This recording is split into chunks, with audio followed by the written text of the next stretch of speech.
chair's rolling back. Hey, good morning. So, sorry, I had to get a cup of coffee, or sip my coffee. So I was starting a video at work yesterday, and I thought to myself that maybe I should wait to do it till I get home and put some lights on and, you know, have the things in my hands to, you know, talk about. So what I was working on yesterday at work was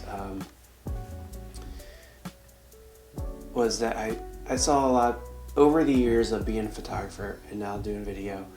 I've always seen posts, videos, and blogs about how people are switching systems and how it was like left and right, people changing their camera gear.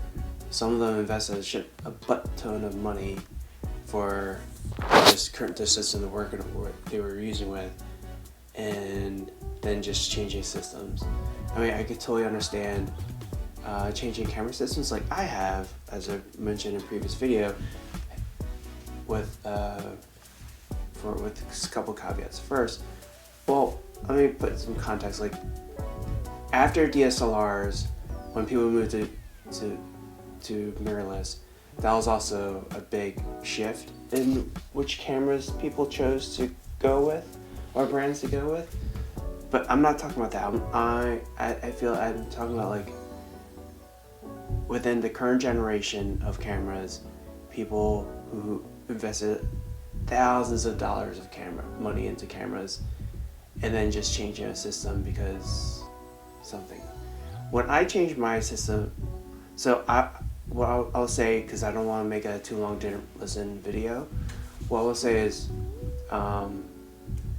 really plan out why you want to change your camera system. It's expensive. Like, I mean, we all got into this photography, videography, knowing that we're going to drop a lot of money. But with cameras and lights pretty much being as great as they are right now, there has to be regardless of brand, there has to be some good reasons why you'd want to change camera systems. Because if you're dropping, just say like a set for like a camera, 3 lenses, you're talking about even if you buy them used, you're paying over $5,000. That's a lot of money. Again, but if you have the money and means to do so, and you don't have to worry about that or anything, do whatever you want. But I'll say that today, with all the cameras being as good as they are, it's not a very good financial decision. Even if you write off your business, you're still going to be losing money changing systems. When I said there's caveats to your decision to change camera systems, when I changed my camera from Canon to Fuji back in 2018, was because that I wanted to get into medium format. I've always loved medium format cameras, from film to digital, but at the time when I got into photography, it was the medium formats was Hasselblad and Phase 1, obviously way out of my budget. Like, seriously, that is the price of a Lexus, and I just drive a Subaru. But Fuji, in like 2017 or something, they came out with the GFX 50S, and that was interesting. But I still didn't buy it because, you know, I wanted to build up my work, and then I found one used, and I bought that in the lens for $4,500, I think. And I continue to use my Canon for everything else, and my Fuji for my more slow down, sit down kind of work where I could be methodical and that sort. And I love the colors and images from the Fuji so much that I decided to go all in with the Fuji, and I got the X-T3. I did all that. I eventually sold off my Canon, and I thought it'd be hunky-dory for a couple years. Then I upgraded to the GFX 100S, and at the time I already had plenty of GFX lenses that the hit was still bad, but doable. I had a lot of work that paid it off, and I was like, okay, cool. And then I got into video, which there's also probably another idea that I want to do later about I should have started practicing with video during the pandemic, but that's another video. Then I got the XH2S, and I thought everything would be be great, worked fine. Just practice, keep on shooting, keep making my business grow. And then last year I had like 3 of my biggest jobs, and as mentioned in the previous Fuji video, my Fuji is just like will conk out.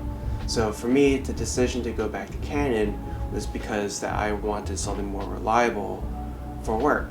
That I wouldn't have to worry about cameras freezing. I wouldn't have to worry about stopping during the middle of the shoot to fix something with the camera because the camera decides to take a break.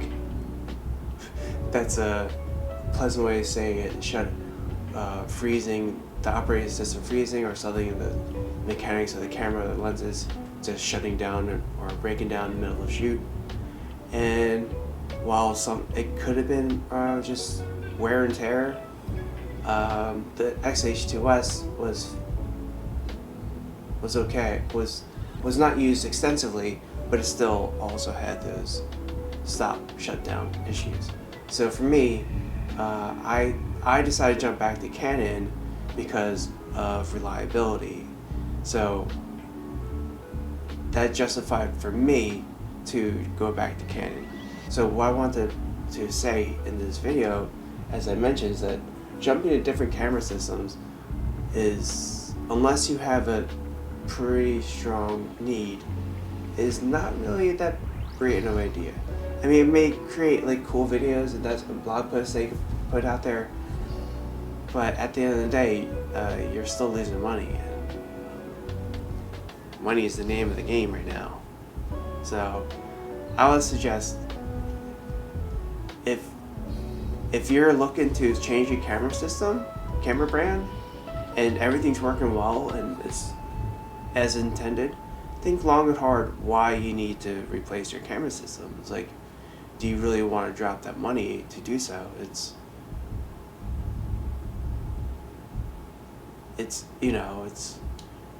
hard to recoup the money you lost from the camera because the gear depreciates. It's not like Leica is. Leica is either the value drops slowly compared to like Canon, Fuji, and Sony's, and they do maintain the majority of its value. But yeah, if you're planning to change systems, think long and hard about it. Every single camera system today, outside of questions of reliability, will still create amazing work.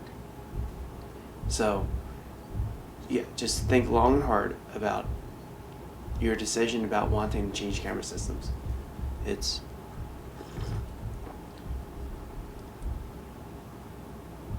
a pricey thing, you know. Anyway, that's all I wanted to talk about for this one. I'll probably do another video on what I should have done during the pandemic, which is shockingly 4 years away, and it feels like we're in 2020 again.